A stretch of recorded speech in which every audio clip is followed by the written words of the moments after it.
This one is called All Different Now, Juneteenth, the first day of freedom.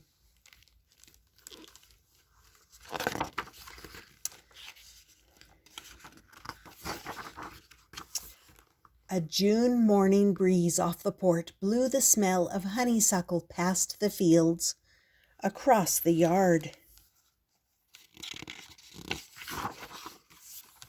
and into our room to wake us.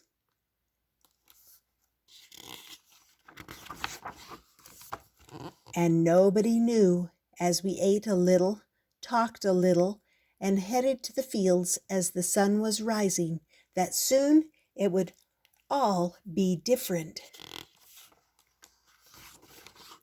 Then we worked and worked and worked some more under the hot Texas sun,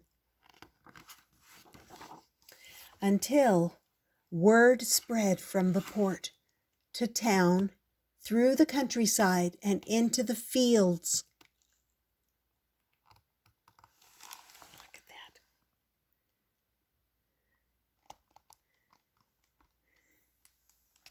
Can you see how excited they are to hear the news?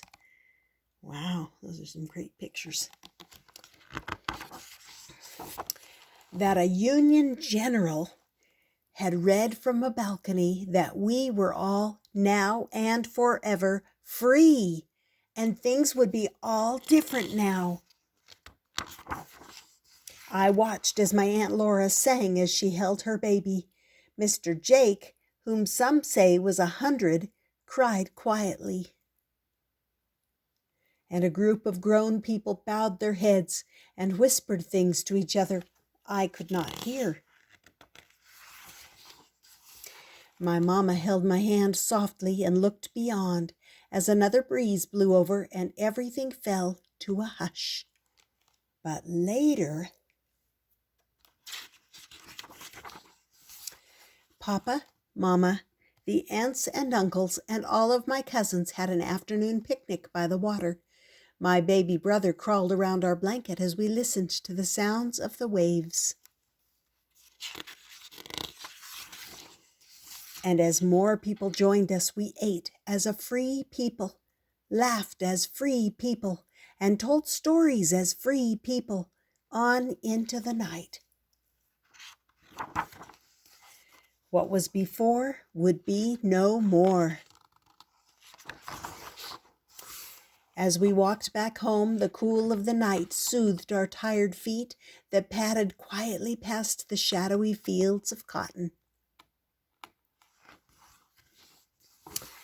And in the morning, the smell of honeysuckle will wake me again beside my sisters and brother to a time that will be for all of us all different now. And then here's an author's note and an illustrator's note. And let me zoom in so if you want, you can pause and read them. It talks about their experiences about learning about slavery and deciding to make this book. And that's what the author's note and the illustrator's note are about. It's about how they came to do their writing and illustrating and decided how to do it. And then there's some important dates that tell about Juneteenth. And there's the stuff about the celebration of Juneteenth. Okay? And some other online sources and some key terms. So, and there's the author. See her right there? Her name's Angela Johnson. And the illustrator, E.B. Lewis. And this book was called All Different Now, Juneteenth, the first day of freedom. I hope you subscribe and that you come back often. I have a playlist that has a lot of books like this in it, lots of playlists actually. So come back often. I'm sure I've got stuff you'll want to see.